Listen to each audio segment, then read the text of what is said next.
네, 자 다음은 어떤 종목일까요? S-오일, 한국항공우주, 포스코 인터내셔널입니다.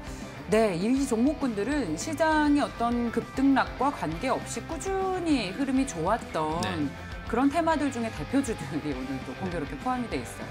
어떤 종목이 가장 유력해 보여요? 네, 우선 오늘 수급새끼 보시면 그래도 두 가지 테마인데요. 그러니까 유가 관련해서 원자재. 원자재 관련한 그러한 주식이고 또 하나는 최근에 이제 시장에서 정말 핫한 섹터인 이제 우주 관련 테마라고 할 수가 있겠죠. 그래서 한국항공우주 같은 경우에 그러한 우주 산업에 대한 그러한 기대감으로 주가가 최근에 반응을 하고 있다라고 보시면 될 것 같고요. S-오일과 포스코 인터내셔널은 최근에 이제 유가 상승에 힘입어서 향후 이제 실적 개선에 대한 기대감이 부각이 되고 있다라고 보시면 될 것 같습니다. 그래서 그 중에서는 이제 S-오일을 한번 좀 살펴보도록 하겠는데요.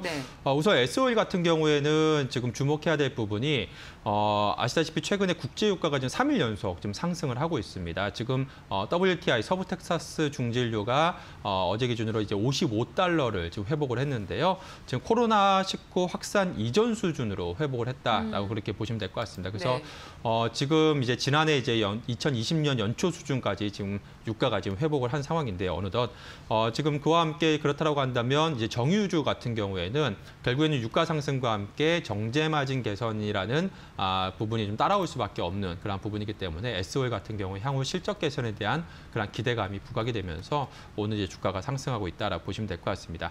우선 S-오일은 지난 4분기에도 실적이 시장 컨센서스를 상회하는 실적을 지금 내놓았는데요. 물론 이제 시장의 눈높이가 워낙에 낮아져 있다 보니까 그러한 낮아진 눈높이를 좀 충족시키는, 그러니까 상회하는 실적을 내놓았다라고 보시면 될 것 같고요. 어찌됐든 간에 S-오일 같은 경우에는 지난해 이제 1분기, 2분기, 3분기, 그러니까 3분기 연속해서 적자를 기록을 했었는데 4분기에 이제 드디어 흑자 전환에 성공을 했다라고 볼 수가 있겠습니다. 지금 화학 제품이 전반적으로 가격이 좀 강세를 좀 보였고요. 여기에 지금 윤활기유도 안정적인 실적을 기록을 하면서 실적 개선에 좀 기여를 했다라고 보시면 될 것 같은데요.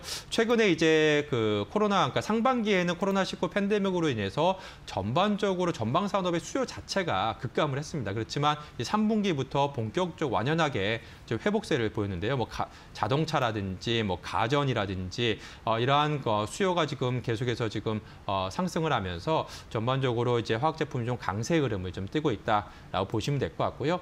이러한 흐름은 결국에는 장기적으로 봤을 때는 결국에는 이제 글로벌 백신 공급이 얼마만큼 빠르게 이루어지느냐, 즉 이제 경제 재개가 얼마나 빠르게 좀 이루어지느냐에 달려 있다라고도 볼 수가 있겠습니다. 그렇게 되게 되면 결국에는 이제 코로나 이전 수준으로 이러한 수요라든지 또 유가 같은 경우에도 회복될 가능성이 높기 때문에 향후에 이러한 유가 상승과 함께 정제 마진의 개선이 좀 기대가 되고 있다는 점에서 어떻게 보면 S-오일 같은 경우에도 대표적인 이제 코로나 이제 피해주에서 향후에는 이제 코로나 피해주에서 또 수혜주로 좀 바뀔 수 있는 그러한 대표적인 기업이다라고 보시면 될 것 같습니다. 그게 경기 회복과 유가 상승은 맞물리기 때문인 거잖아요. 그렇죠. 작년에 국제유가를 이거 국제유가 가격이 마이너스였던 것을 생각하면 그렇죠. 많이 올라왔죠.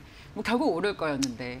그럼 앞으로 경기는 지금 뭐 바닥이니까 더 오를 거라고 생각하면 이런 관련주들은 계속 꾸준히 더 오를 거라고 이렇게 단순하게 생각해도 되는 건가요? 그렇죠. 그러니까 사실 어떻게 보면 단순한 논리로 좀 보게 되면 결국에는 코로나 이전 주가 수준이 어느 정도 수준인지 그리고 코로나 팬데믹 이후에 주가가 이제 하락해서 당연히 이제 기업들의 펀더멘탈도 나빠졌겠죠. 대표적으로 뭐 여행업종이라든지 항공업종 같은 경우 대표적이죠.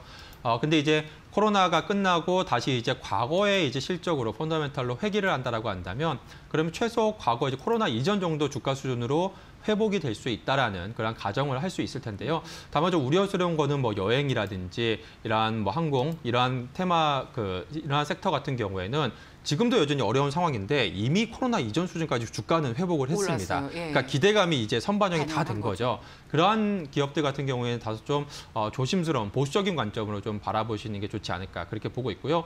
오늘 말씀드린 S-오일 같은 경우에는 앞서 말씀드린 것처럼 지금 유가는 이제 코로나 이전 수준까지 회복을 했는데 주가는 여전히 코로나 이전 대비해서 약 한 20% 이상 지금 하향해 있는 그런 상황입니다. 즉 뭐 차트 흐름 보시면 아시겠지만 지금 지난해 이제 1월 수준이 지금 이제 현재 한 7만 원대 중후반 정도 수준이었기 때문에 사실 지난해 이제 12월 정도만 하더라도 주가가 한 9만 원에서 작년 하반기만 하더라도 지지난해죠. 2019년 하반기만 하더라도 9만 원에서 한 10만 원 정도 수준이었기 때문에 충분히 향후에 이제 추가적으로 유가 상승이 이루어지고 또 코로나 팬데믹 이후에 이제 백신 공급이 원활하게 돼서 이제 경제 활동이 이제 재개가 된다라고 한다면 충분히 지난 2019년 정도 수준인 한 9에서 한 10만 원 정도 수준까지는 뭐 주가 회복을 좀 기대해봐도 좋지 않을까 싶습니다. 많은 분들이 이 종목으로 많이 기다리셨을 텐데 네, 기다림의 강명이 찾아오셨으면 좋겠습니다. 같이 움직이는 종목군들 중에요. SK이노베이션, GS 이런 종목들보다 오늘은 SO일 주가가 더 좋은데 만약에 이 국제유가 상승에 대한 기대감으로 본다면 이 세 종목 역시 같이 움직여야 하는 것 같아요. 그렇죠. 네. 그중에서도 SO일이 더 좋은 이유가 있습니까? 그러니까 같이 결국엔 움직일 수밖에 없는 그러한 부분이긴 합니다만 어찌됐든 간에 SO일 같은 경우에 좀 주가 하락폭도 그동안에 이제 컸었고요. 상대적으로. 그 전에 또 다양한 또 악재 요인들도 많이 있었죠. SO일 같은 경우에. 그렇기 때문에 지금 주가가 여전히 지금 지난 이제 2018년 네. 고점 대비해서 지금 거의 뭐 반토막이 나 있는 상황이기 때문에 뭐 충분히 SO일 같은 경우에는 그러니까 계속해서 저가 매수세가 좀 유입될 가능성이 높지 않아. 그리고 대표적으로 SO일 같은 경우에는 과거에 엄청난 이제 고배당주이기 때문에 이러한 또 실적 회복과 함께 또 배당 성향까지 회복이 된다라고 한다면 굉장히 좀 안정적으로 주가 흐름이 좀 나타날 수 있다는 점에서 SO일 주목을 해보면 좋지 않을까 싶습니다. 상대적으로 덜 올랐고 네. 고배당주다라는 네. 것이 상대적인 메리트다라는 설명이었습니다.